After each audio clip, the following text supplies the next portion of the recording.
We're Bash Brothers Movies, and today we're doing a top 10 Dreamworks animated movies list. Currently, Boss Baby is out, but we're not gonna see that for another few months, and there's very little chance that it crashes the top 10. If it so happens, maybe we'll do a video about it later on, so we won't have to. As always, this was a hard list to compile for both of us. Yeah, because there's only like 20 Dreamworks movies and picking out 10. Actually, there was 33. And I was a little bit surprised because it was that many. I didn't even know it was that many. So. But he's easily surprised, so. Whatever.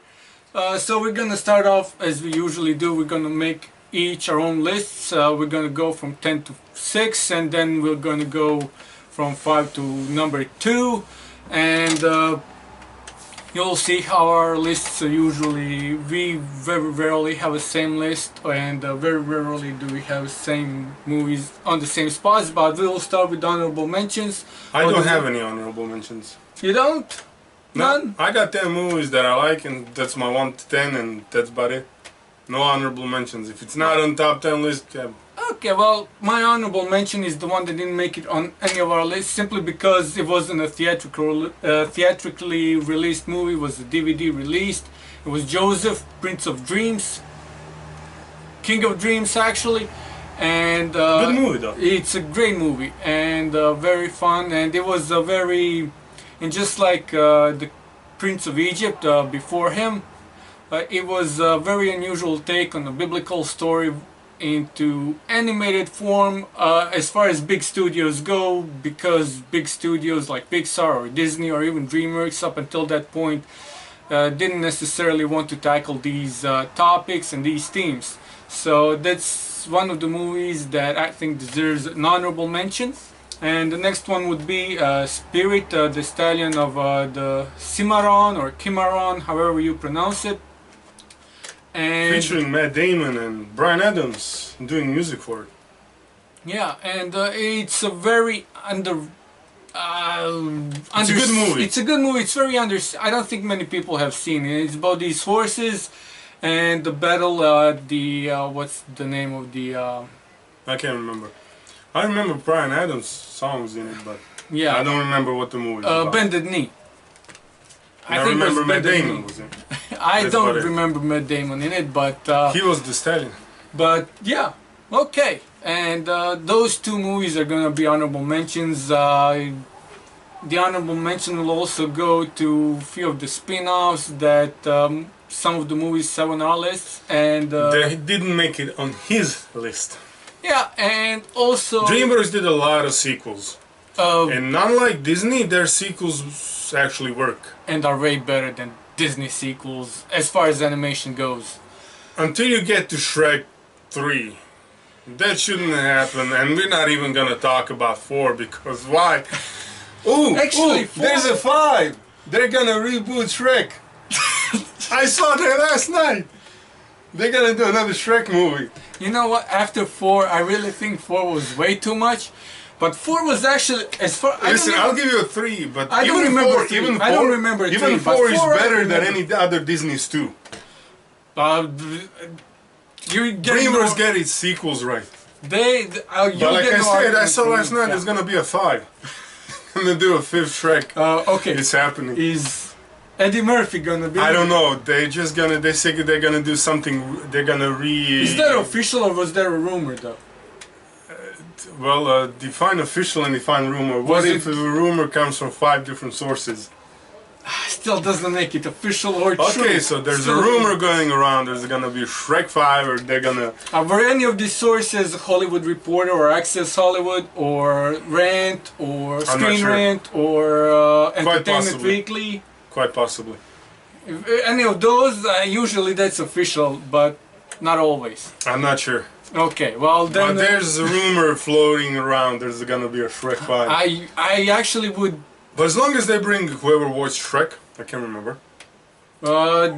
Michael, the guy from... oh, what's his last name? I forget his last name. And as long as they bring Eddie Murphy back, I'm all for it.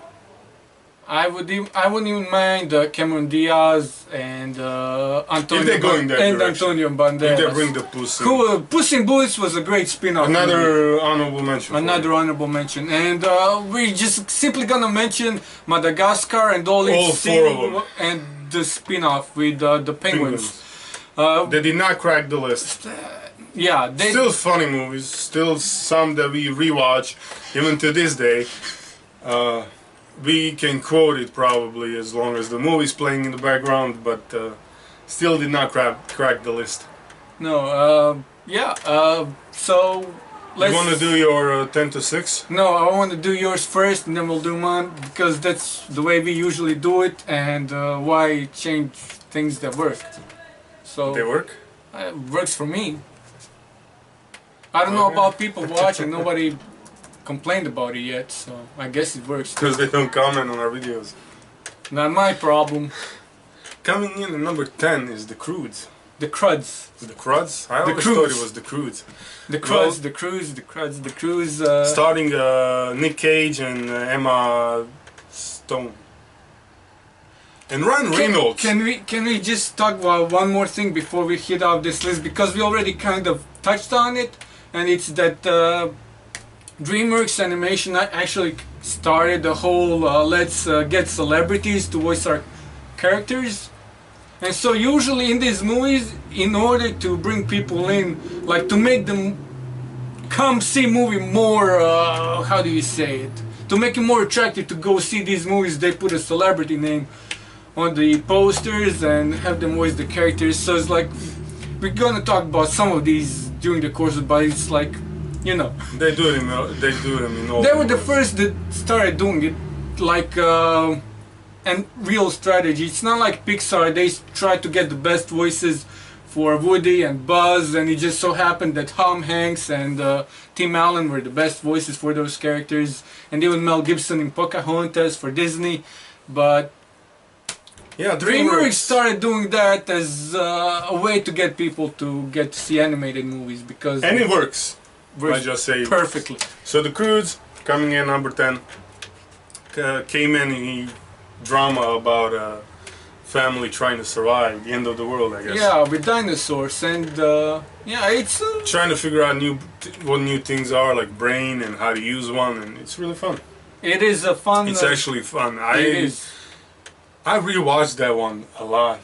We both and did in a way. And it never bothered me, even on the 6th, 7th, and 10th viewing. He still kept that charm and that endeared me to the movie. I think it's because we haven't seen any Flintstones movies or TV shows in a long time, so I think that has something to do with it.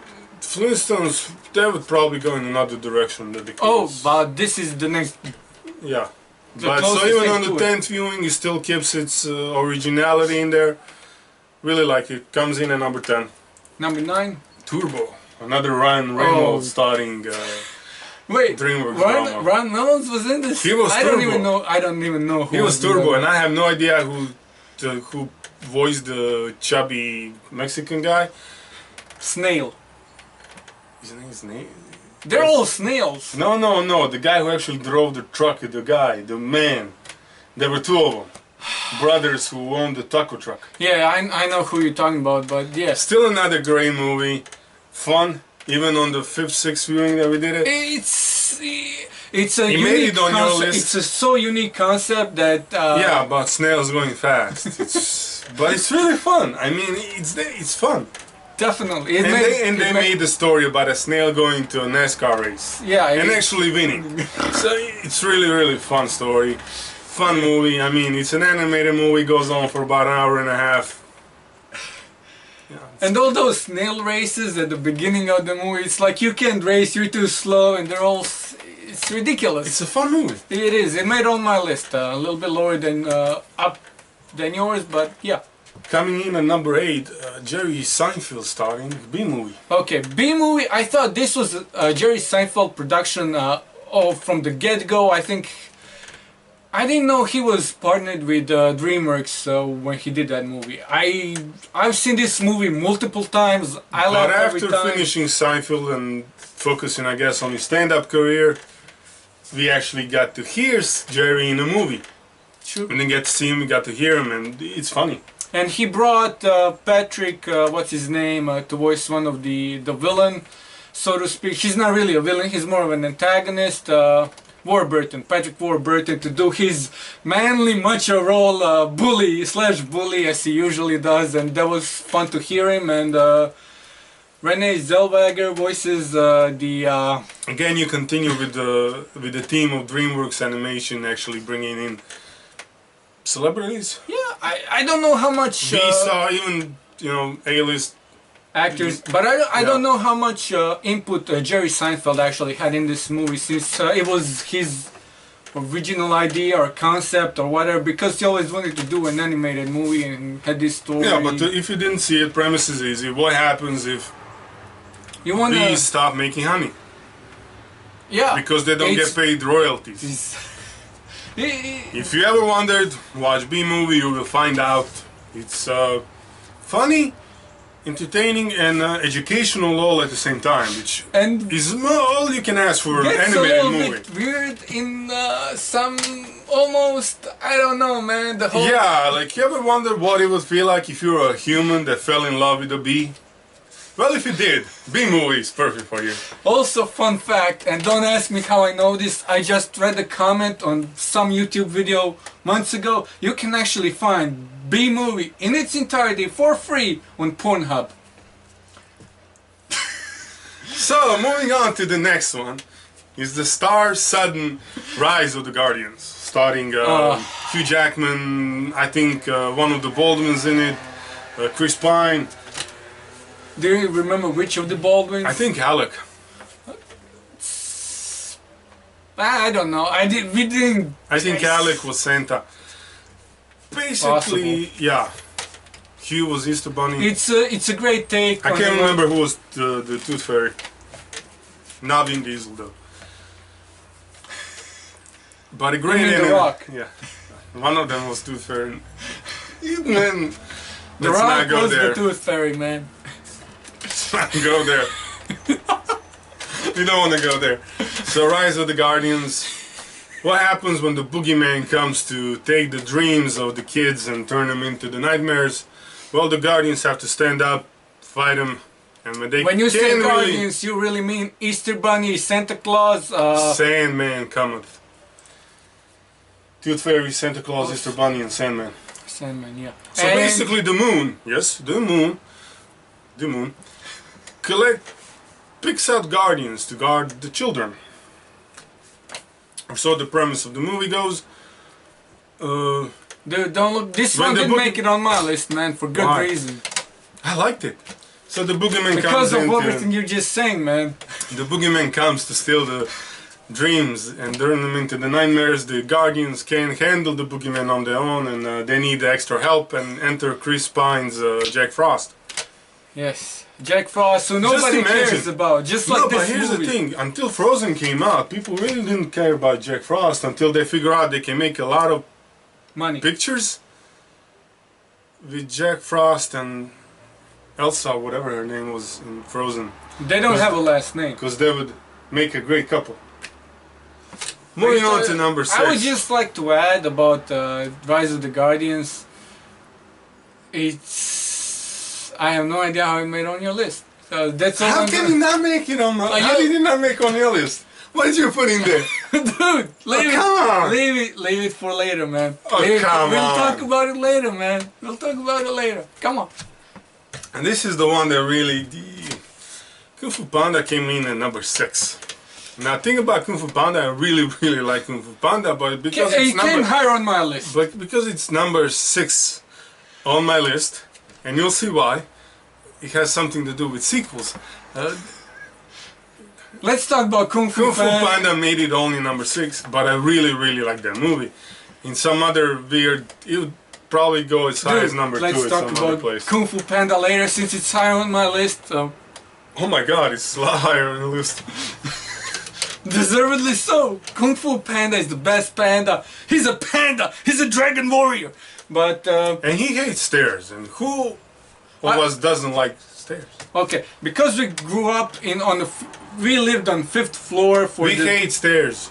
I don't mind stairs. I don't mind. We don't like them too much. But I don't mind them. They're necessary. I wish I went out more so I would get to climb up and down more stairs, but I don't. Anyways, we'll talk about that later. So let's move to your list. Yes. Coming in at number 10. This is a movie that not a lot of people like. I didn't like it. I don't know why. Rise of the Guardians should have gone over this one. No, man. Over this one. Over the hedge. Man, it's Bruce Willis as a raccoon who steals stuff from other animals. In this case, a big ugly bear who just was hibernating, and he found out that Bruce Willis stole from him. And a lot. And he now says he has to steal everything back. And bring everything back. But the thing is, he lost everything in the meantime. It's not like he because a truck ran over the thing, and it was because of bear too that truck ran over. So what Bruce Willis has to do is he has to get all that stuff back. All that stuff back. But what he ends up doing is he starts wandering around looking for stuff, and he gets lost inside this little forest, inside of this big apartment house complex that's been recently built, and he finds these animals, these turtle and William Shatner and Avril Lavigne and God knows who else. As you can see, a lot of celebrities voice Dreamworks animation movies. And he becomes friend with them, and they help him steal that stuff back so they could actually survive. And then he does a switcheroo on them because he owes the bear, and a lot of hilarity ensues. There's even a skunk, no, there was a dog, a bulldog, falling in love with the skunk because he thinks it's a cat. Or was it a cat? I can't remember. No, it was a cat falling in love with the skunk because skunk... Anyways, it's a fun movie. Very fun movie. Okay, and it has good songs. Despite his recap, it really is a good movie. It is a good movie, man. And it's better than Rise of the Guardians that doesn't have any good songs in it either, you know, you should have flushed the next one and just put Rise of the Guardians in there. No, man. Flushed Away comes in at number 9, man. And it's because this one took me by surprise, man. By surprise. I didn't even watch it. That's because you're stupid. No, I was in Romania. Like the rest of the people who I was haven't in seen Romania this when you watched it. That was your fault, man. You could have seen the movie there. No. Yes, you could. Internet was very, very bad in Romania. I don't care, man. And this one took me by surprise because I didn't expect it to be as good as it was. It's set in England. Hugh Jackman voices the main character. And he's... Yes, he does in Rise of the Guardians. This one's way better, man. This one you remember. It's Hugh Jackman. I forgot Hugh Jackman was in that one. Because you were watching Awesome Tackler with Jeremy Jones. Like, till literally before we start watching this video. I forgot who voices stuff in Rise of the Guardians. Seriously. I did. The only character I remember from there is Jack Frost, and that's about it. But Flushed Away takes place in England during the World Cup, in which England is actually playing. But he's a house rat, and he gets lost or whatever, and ends up in a sewer where he meets other rats. But it turns out that these rats are ruled over by frogs who are evil, and they have a plan to take over the entire sewers or something like that, or maybe even the city, I forgot. But the plan is, when that halftime happens during the World Cup, when everybody goes to the toilet because everybody has been holding on during the game, because the game will be so exciting, everybody in London is gonna go to the toilet and they're gonna all flush, and he's gonna collect all that flushed water. Like, he has this dam built up, man. And as soon as the halftime is over, he's gonna release all that flushed away water, man, to wipe out everything and rule, I don't know, London sewers or whatever, man. But whatever was left over. But it's a cool character building story. Has a great villain, and Hugh Jackman's awesome in it. And the other characters, it's a fun movie, man. It's a fun movie. Seriously, it's better than it sounds. It's better than what people give it credit for. Seriously underseen, needs more attention. Coming in at number 8 is your number 9, Turbo. We already talked about it. It's fun, ironic, and takes snail speed to a whole different level. And we already talked about it. So let's move on to my number 7, which you also talked about. Your number 8, B movie. Like I said, can get a little weird. I don't like bees. I don't want to get stung ever in my life. I was lucky so far. Hopefully that tradition keeps going and I don't get stung. And we are number 7 right now, and he's already riled up. Imagine what happens when you get to number 1. Dude, don't rush me, man. Coming in at number 6. It's a movie we're gonna talk about later because it's a lot higher on my list, and that's How to Train Your Dragon. Because I'm just gonna name drop it. It's How to Train Your Dragon, which you already said, but yeah. Coming in at number 5 for me is the sequel, How to Train Your Dragon 2. And by this point, your Dreamworks already did a couple of sequels with Shrek. Madagascar and... so they had a couple of sequels under their belt, if you would. And couple? I think all of their sequels happened before this one did. Yeah, probably Kung Fu Panda 2 also came out at that probably time. Did, yes. But, so as you can see, a couple of sequels already came out. Nailed it with the sequels. Same thing happens here. Usually what happens with other... It's hard to keep the same, I don't know, magic, entertainment level, or whatever you want to call it. Both. That happens in the original. It's really hard to keep it in the sequels, or at least that's what we thought with Disney movies. DreamWorks Animation totally shattered that, because all of their sequels keep the same ingenuity, same entertainment value, same magic to it, if you would, that they had in the original. Sequels, I think the word you're looking for is flavor. Flavor. They keep their flavor. They really do, and their sequels actually... Yeah, if they sometimes they're even better than the original. I would argue that How to Train Your Dragon 2 could be better than the original one. So yeah. True. I probably agree with, even though I tried not to put sequels on my list. So yeah. I also wanted to do that, but here's the thing: their sequels are that good. So it's really hard to keep them off. Definitely, I can't fault you for that. So coming in at number 5. No, that was 5. Number 4 is Road to El Dorado. And that's the same movie that's also number 4. 4. So it's, yeah. We like El Dorado. Oh man, I love El Dorado. 2 guys come to El Dorado trying to... Set in what, 15... I can't remember. 1600s, and it's about these 2 Spanish dudes who are basically scoundrels, drifters. Is that what they call them? Scam artists, and they scam their way into a map and a boat. The legendary El Dorado, the city of gold. Fun fact about El Dorado: the same thing we mentioned in our Disney top 10 list has a horse. Yeah.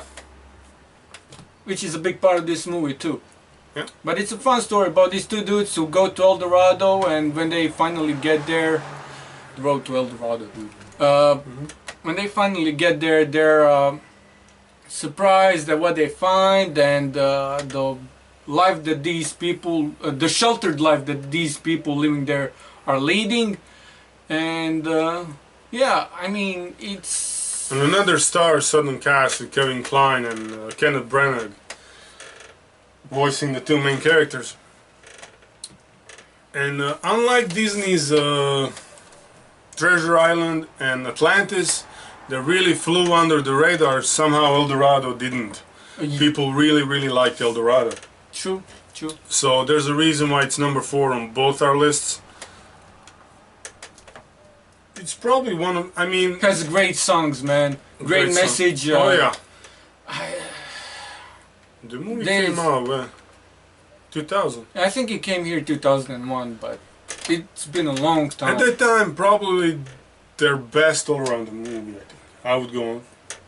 I think Shrek came out at that point or somewhere around. Shrek came out either a year later or around this time too. But El Dorado at that time. And they also released the Joseph Prince of Dreams, King of Dreams on VHS. So at that point, Disney was ruling the animated world.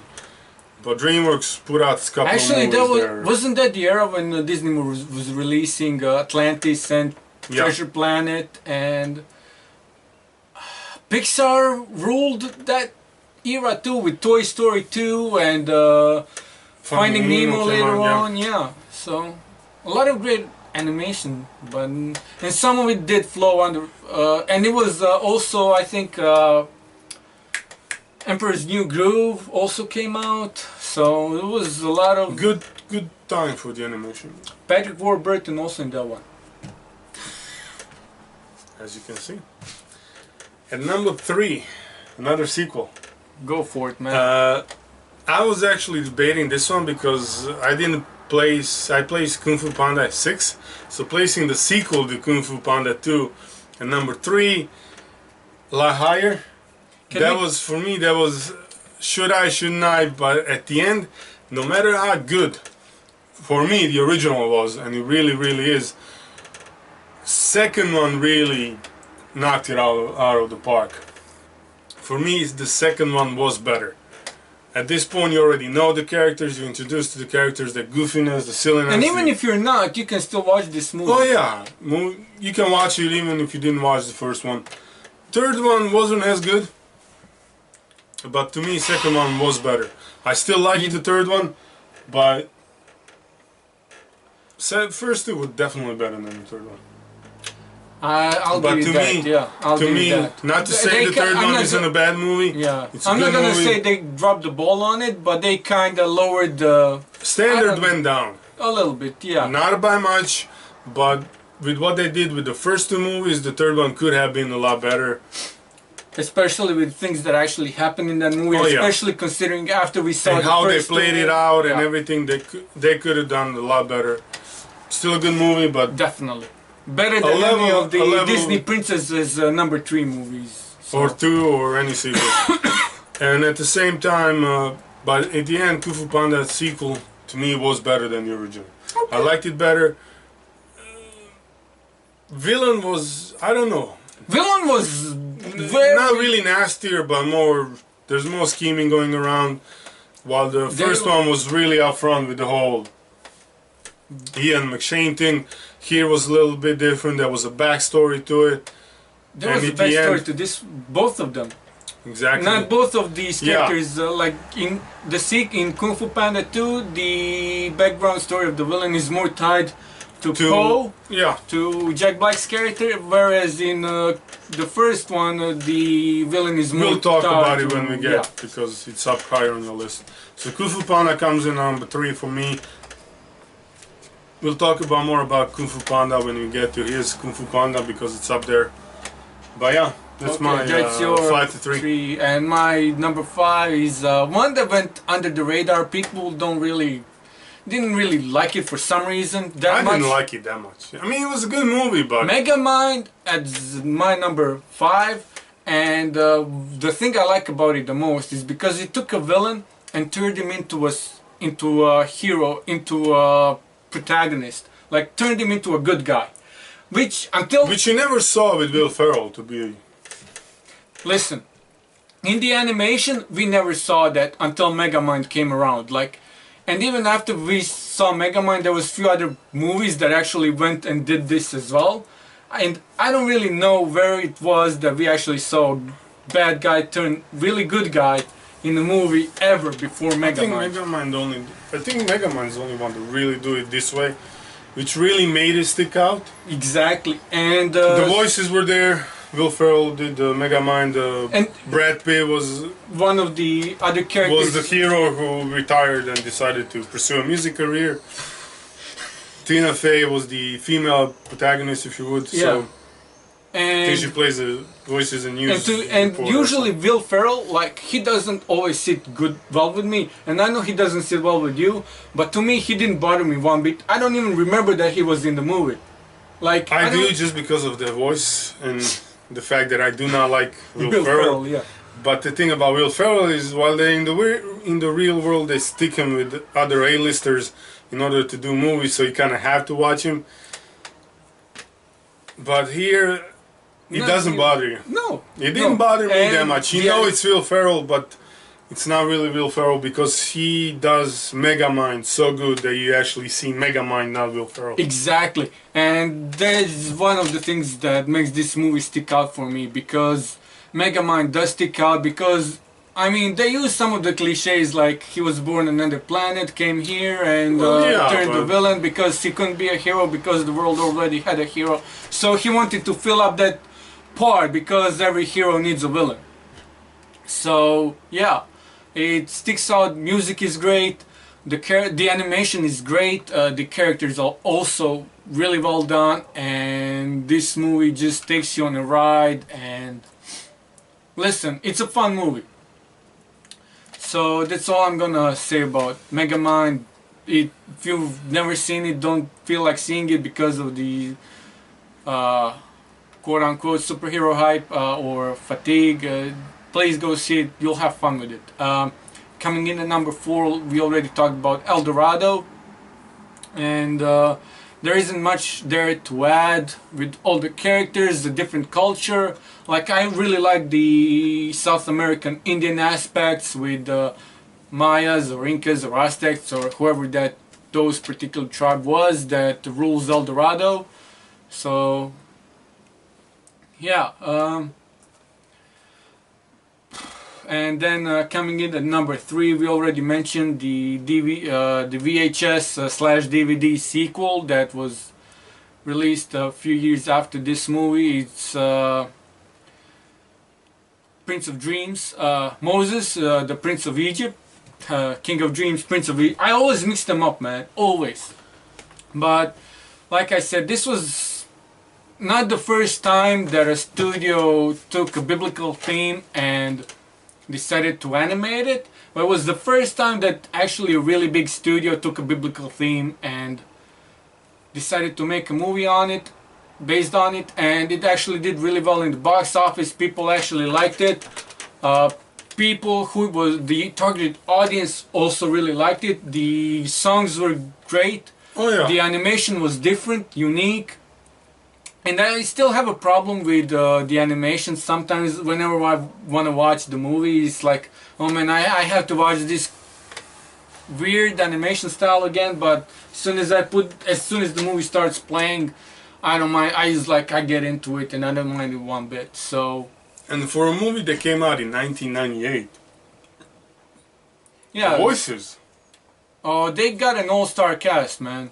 Val Kilmer's there, Michelle Pfeiffer, Sandra Bullock, Jeff Goldblum, Patrick Stewart, Helen Mirren, Steve Martin, Martin Short, Ralph Fiennes. I mean, it's an all-star. You're not getting these guys again if you make a movie this year. No way, man. No, they did a similar thing. They really did. They went overboard with the casting. Yeah. On this one, bringing the voices in. And I think they had the same thing with the sequel, the VHS DVD slash DVD sequel. They also brought in all-star casting. I think even Ben Kingsley appeared or not, but I could be mistaken. I know he played Joseph. Yeah. Yeah. Was he? Yeah. I think so. But he played in another biblical movie, like he played Pharaoh or someone, like, I don't know how many years prior to that, but yeah. Anyways, the Prince of Egypt, not only honorary mention, but truly a great movie. I would have put it a little bit higher on the list, but coming in like number I said, 3, you can. Dude, it's the weird animation style is one of those things that just. Okay, and so it's like stylistically the movie doesn't always fit right with me. Yeah. So, but it's a great movie's movie done nonetheless. good, so you kind of lose yourself in it. Definitely. So coming in at number 2. Our number 1's the same. I didn't My even number notice 2. That. I didn't even notice that, man. Yeah. So let's talk about your number 2 because we already mentioned it twice. The sequel. How to Train Your Dragon. It's at my number 6. It's your number 6, my number 2. As far as animated movies go, and this one came in as a surprise to everybody because this movie took off. But it showed up and people responded. People watched it, rewatched it, and then they put the sequel out. They did the same thing. Then they put the animated series out, and that still goes on in Netflix. Really? Oh. And the thing is, they kept the animation even in the animated series. They kept the original casting voices in it. even in the animated Okay, series. that doesn't surprise me because DreamWorks actually did. They did Avatar: The Last Airbender, and then they decided, I don't know how, but they got the Voltron reboot series, also animation, and they kept the same style of animation for The Last Airbender.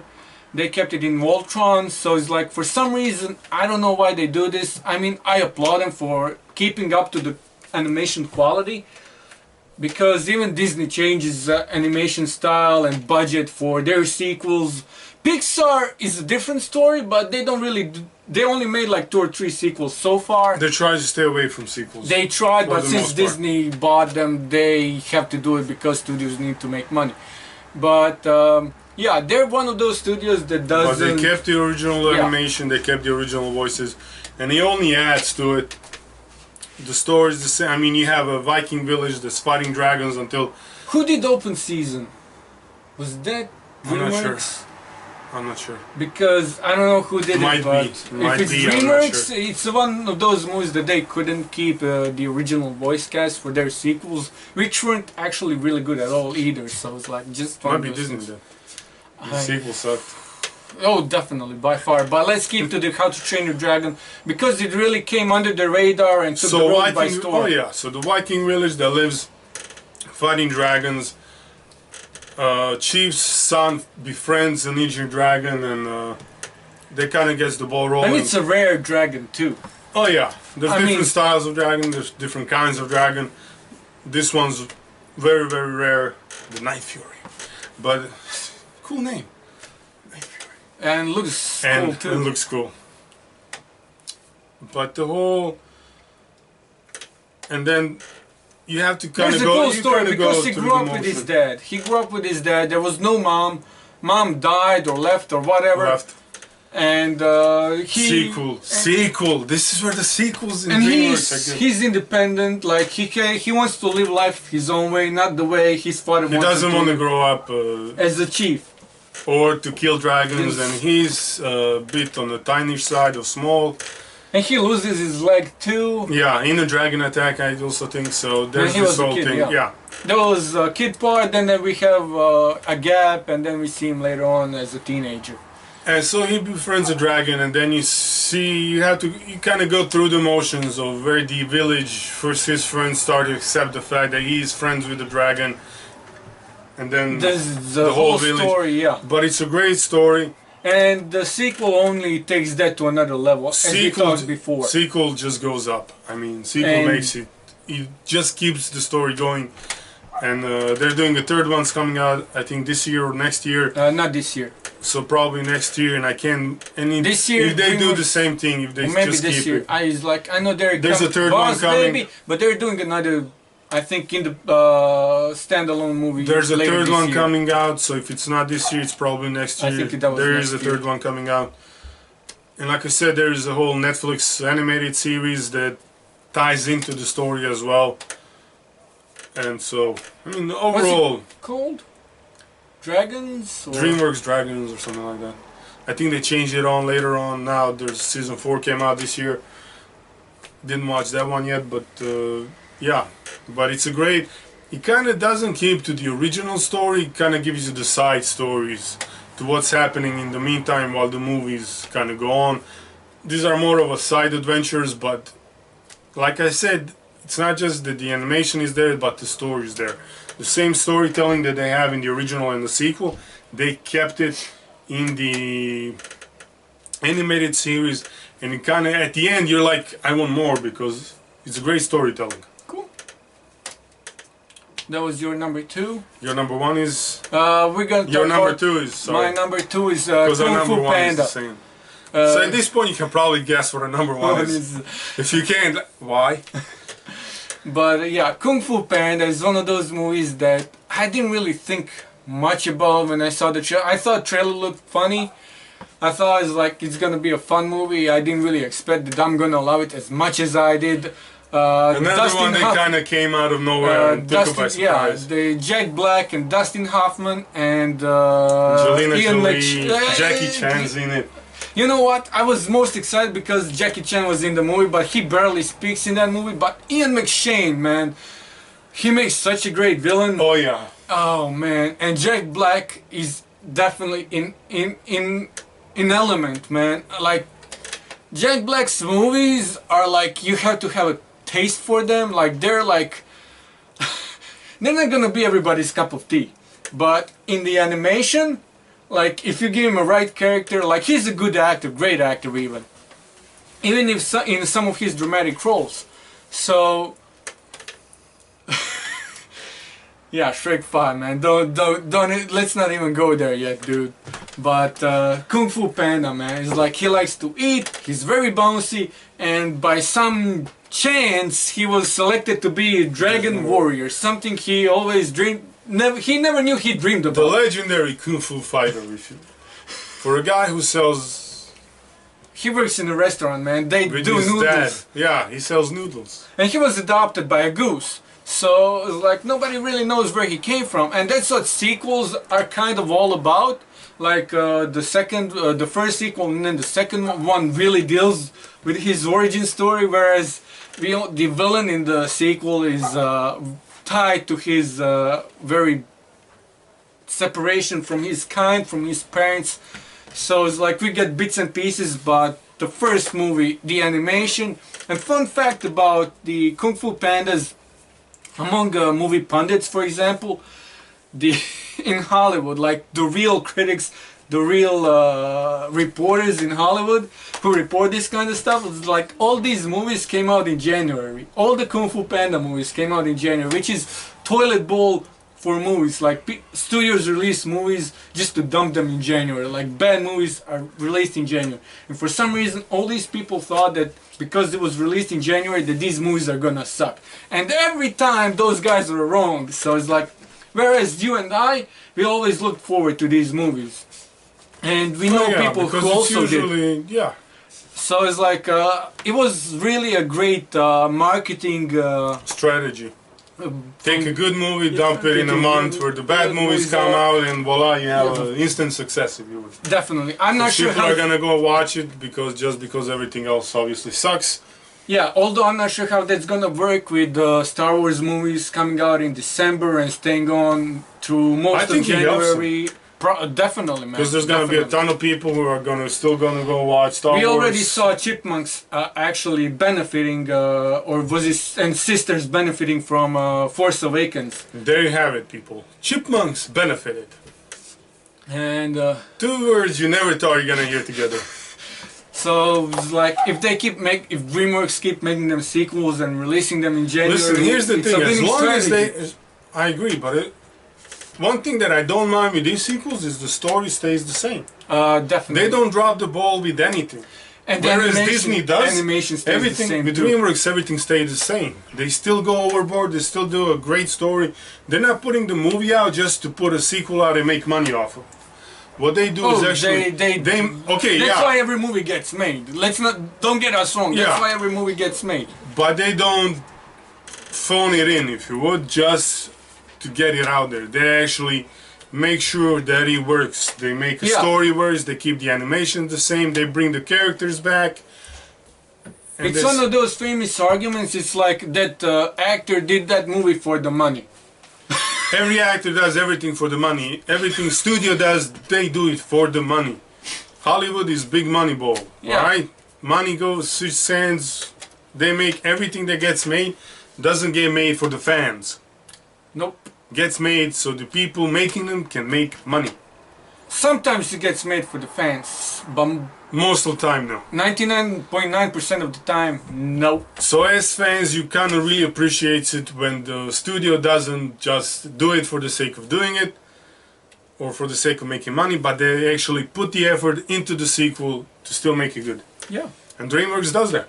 True. Their sequels stand up to the original. And Kung Fu Panda is one of those that stands out, and one of those that is ultimately rewatchable, always funny, and lots of great characters. But the one that really got the ball rolling is our both #1 movie. Yeah, if you... This movie is like onions, people, okay? It's got layers. You mean like cake? No, onions. But cake has layers too, man. Onions have layers. But they also stink. Not all of them. Well, when if you leave them out in sun and they dry, man, they become this brown stuff that... Onions, people, and ogres have layers. And cakes and whatever is the third thing. End of story! Bye-bye. Bye-bye. See you later. Shrek comes in at number 1 for both of us. How can you not love Shrek? Oh man, I can't, you know, I remember where I was when I watched Shrek, which is really rare. That I remember exactly where I was when Shrek got out, when I watched Shrek, because it's just one of those movies. You don't see it coming, but you know, it hits you like a freight train and you like it. It's a parody on fairy tales and fairy tale animation and characters. There's also a little bit of Princess Bride throwback, making fun of. People trying to compensate for certain things with big castles. That too. There's a dragon to fight. Probably full of cliches if you really want to go and see definitely, it. man. But And these cliches work. awesome. The story works. Bringing Mike Myers to do Shrek. Yeah, Myers. Bringing Eddie Murphy to do Donkey. Oh, is probably this is one of those movies. When we were doing the Disney top 10 list, we said Dreamworks probably did it better with the Donkey because for some reason they didn't. We don't know why they didn't. They could have put the horse in it, but Donkey is so much better. Especially when it was by Eddie Murphy, man. Exactly. Especially when they make 3 sequels, and they bring the original cast, and they're gonna do 5. And they had a spin-off movie with Puss in Boots.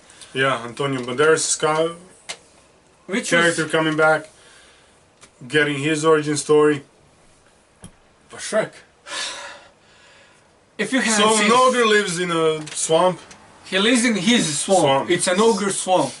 And then one day all these magical fairy tale characters start showing up in his swamp. And like you said, it's his swamp, so he wants the swamp to himself. So he goes, figures out why all these people are coming into his swamp. There's Robin Hood, there's I don't know, Cinderella, there's Snow White, there's a lot of them. There's a whole bunch of other characters. So he finds out that this Lord Farquaad is crowding his swamp with fairy tale characters, because and the only way he can get rid of them is if he travels to a faraway castle, slays the dragon, rescues the princess that lives there, and brings the princess back to him so he can get married. Lord Farquaad, that is. Yeah, not Shrek. Shrek just wants to get rid of because Lord Farquaad has evil stepmother of Snow White kind of problem. He likes to look into a mirror, and mirror tells him that his bride is one of the 3. He can pick and choose. It's one of those games. What's behind door number 1, behind door number 2, and behind door number 3. But the whole premise makes sense, and of course, then it turns out that, oh yeah. Spoilers review. Spoilers something, whatever. It's been spoilers. It's been 15 years like since if this you did not watch Shrek. Like we're gonna spoil it. Yeah, forget about it. So basically, go watch the movie. Go watch it. Go. So basically, don't even watch the rest of this. We're not sure how long this is gonna. This is going on for a while. So basically, Shrek, accompanied by his beast of burden, Donkey, who finds him by accident, like it's one of those scenarios. It's like it's a great play on old Eddie Murphy movies where he's in buddy cop movies, like in Beverly Hills Cop and 48 Hours. he just shows up and he kind of Shrek can't really get rid of him. So basically, no, it's the other way around. Donkey doesn't want to get rid of Shrek because he's lonely and he doesn't have friends. You stole my words, man. You stole my words. There's a whole reason why he became the talking donkey, which is again, you get to see it in the movie. You want to watch Shrek after this? Definitely, I want to watch it. There's a reason why it's number 1. So basically, they go to the castle. They don't slay the dragon, but the donkey does fall in love with the dragon. And actually, dragon falls in love with the donkey first, and then donkey falls in love with the dragon. Shrek rescues the princess. Only it turns out that during the night, there's a the princess turns into an ogre, and there's a thing where once the princess gets married to her one true love, she will become beautiful, whatever, something. She will either be human or... She basically thinks that the way she interprets that is her curse, yeah. If she gets married, kisses the love of her life, she's gonna become, she's gonna stay human. Yeah, first love's true kiss. First love's true kiss. True love's first kiss. That's one of the funniest. That's one of the reasons this movie is so funny. But anyways, it kind of turns out that once so Shrek gets her to do, because they take all these tropes of all these Disney fairy tales and they just blend them together, and it works. So Shrek gets her to the Lord Farquaad, but it kind of turns out that during the voyage they both fall in love with each other. It was a long voyage. A couple of days journey. Yeah. So basically, it was a lot longer, man. But whatever. Lord Farquaad sticks to his word. Once Shrek brought the princess back, he shipped all the fairy tale creatures out of his swamp. He gets his swamp back, only to figure out that he actually loves the princess. So when he goes back to get her, turns out that she's already marrying Lord Farquaad. But then, because he came back, like I said, they fall in love during the journey. He comes back, he kisses her, and then she turns into an ogre for good. And then there's that famous sentence, "I thought I was gonna be beautiful now," and Shrek responds, "You are beautiful." There's a whole thing like true beauty isn't always on the outside. Not just on the outside, but what you want it to be. There's different things that make a person beautiful. They really played it nice in this one. Of course, the donkey and dragon go on to have donkey dragon babies or flying donkey babies. The whole thing is just one big... And, I mean, let's just touch on the sequels a little bit, because they take this whole thing, because the sequel made most money. Because the first one was so good. The year it came out, it made the most money. I think the whole year it was the box office winner. But it was so good, people went to see it, or so expected, I guess. I mean, it was good. Because the first one was so good. When the second one came out, people were like, well, if the first one was so this good, then the second one has to be as well. And third one, I don't even remember. I think the third one is where he goes back and changes everything. No, that was fourth. That was the fourth one? That was the fourth one. But I don't remember anymore. There's a Golden Goose was in the, which one? Third one or third one, I think. So the Golden Goose was the third one. Because in the second one, he became human. I don't even remember that part. But that just goes to show you how good the first one really is. You don't remember other ones except for the fact that you watched them. Because they're all kind of mashed. They're mashed together. Just because the way the first one is blended together, the sequels kind of, it's like hard to tell one from the other, but it's like... But they work. They work, and the first one really, really works. We're probably gonna go watch it after we're done with this. So there's our top 10 list of DreamWorks animated movies.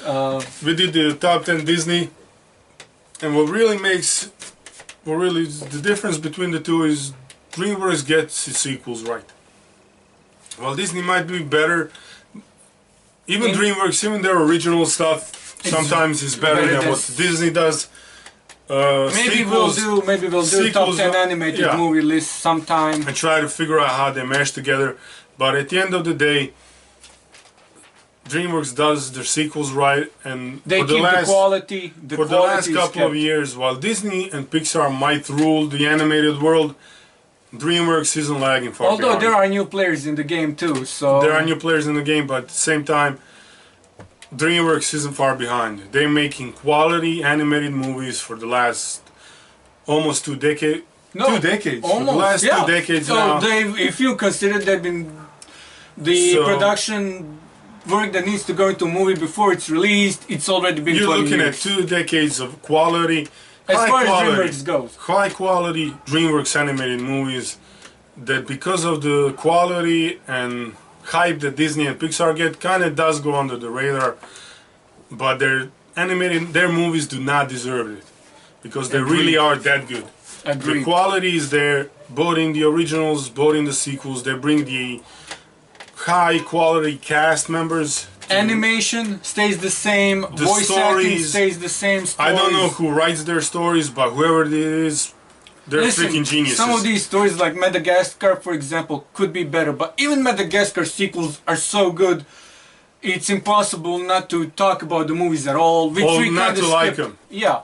They did not make our top 10 just because it's hard to make, but they're certainly deserve it. Of all the ridiculousness that came from Dreamworks, I'd say Madagascar is the best ridiculousness ever.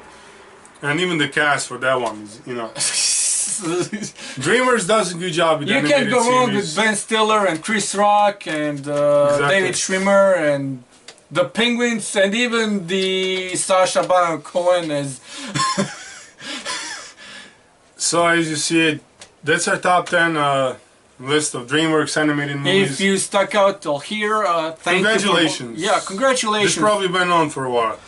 Let us know what you think. What's your top 10 Dreamworks animated movies? Comment in the section. Comment below. Tell us why our list sucks, and don't forget to subscribe and share. And you have a couple that didn't make the list. Let us know.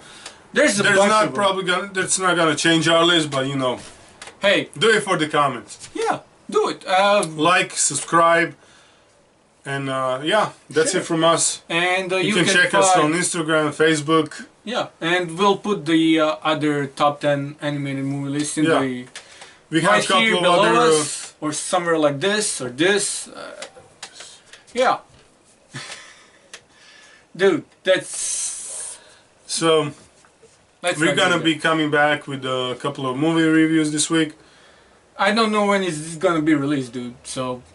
Whatever it is, go check out the we got a couple of Power Rangers and Ghost in the Shell. Depending on when this is released. If we did not release them yet. This could have been weeks ago, I don't know.